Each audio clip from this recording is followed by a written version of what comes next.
Ay, 6 na araw pa lang eh. Pang 6 na araw. Tama ba? Oo.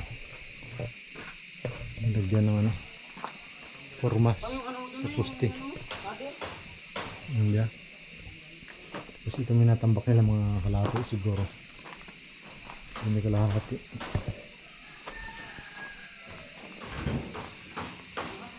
Yan o. Nagkahalahating anuan. Puros may formas lang yung ano, nakalagay.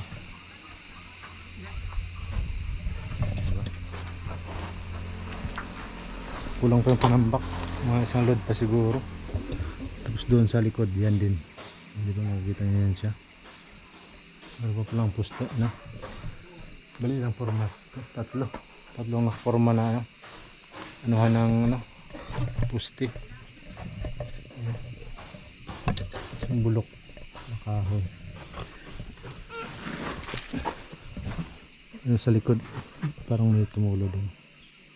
Diba? Ito yung pang 6 na araw nila. Palibot siya. Ito wala pa. Nalagyan din yata nila to.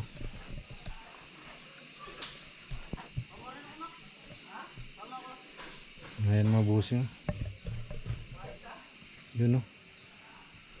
Tingnan natin yung ano, tubo kung may ano, may tulo siya. Parang lagyan na ito ng epoxy. Wala na yata guys, solid na. Wala na siyang tagas. Dito naman wala rin. Wala na tagas ang tubo. Lalakas ito eh. Binahaya na naman ng clip to. Hindi na makita to. Binibuta siguro to. Magago ba't din dumaan sa ano, sa loob. Yung nagdudugos guys, nakita nyo naman yan. Alam ko parang may tagos. O diba guys, ito yung ano, tatambakan din ito siya hanggang dito sa may tubo. Diba?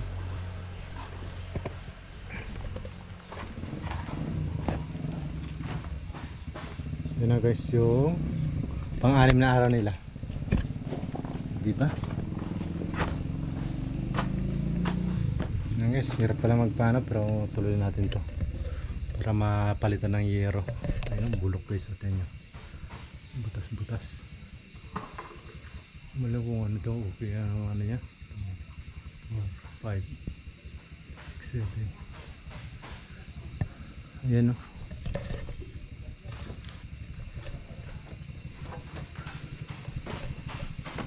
Yun lang guys.